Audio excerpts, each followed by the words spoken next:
নমস্কাৰ বন্ধু বান্ধৱীসকল, আজি গণেশ চতুৰ্থী আৰু এই গণেশ চতুৰ্থীত যদি আপোনালোকে ঘৰৰ বাহিৰত এটি শব্দ লিখিব পাৰে তেন্তে আপোনালোকে গণেশ বাবাৰ কৃপা লাভ কৰিব পাৰিব আৰু সকলো ক্ষেত্ৰতে সফলতা পাব।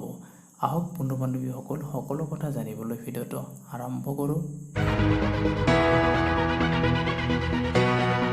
বন্ধু বান্ধৱীসকল, আজি যদি এই সহজ উপায়টি কৰিব পাৰে তেন্তে গণেশ বাবাৰ আশীৰ্বাদত আপোনাৰ সকলো কামতে সফলতা লাভ কৰিব পাৰিব আৰু ঘৰৰ পৰা দূৰ হ'ব অপশক্তিসমূহ।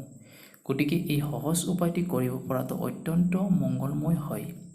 গণেশ চতুৰ্থীত তেওঁৰ কৃপা লাভ কৰিবৰ বাবে ৰাতিপুৱা শুই উঠি স্নান কৰাৰ পিছত শুদ্ধ বস্ত্ৰ পৰিধান কৰি অলপ সেন্দুৰ আৰু ঘিউ লৈ মুখ্যদ্বাৰৰ বাহিৰত এটি স্বস্তিক চিহ্ন অংকন কৰিব। আৰু এই স্বস্তিক চিহ্নটো হৈছে ভগৱান গণেশ বাবাৰ প্ৰতীক।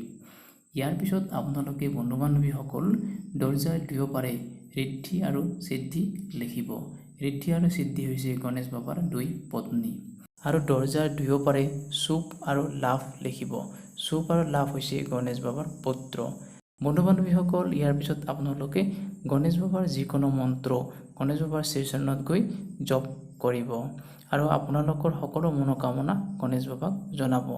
যদি আপোনালোকে গণেশ বাবাৰ কৃপা লাভ কৰে তেন্তে জীৱনত সকলো সমস্যা সমাধান হ'ব, সুখ শান্তি লাভ হ'ব আৰু সংসাৰলৈ আহিব সমৃদ্ধি।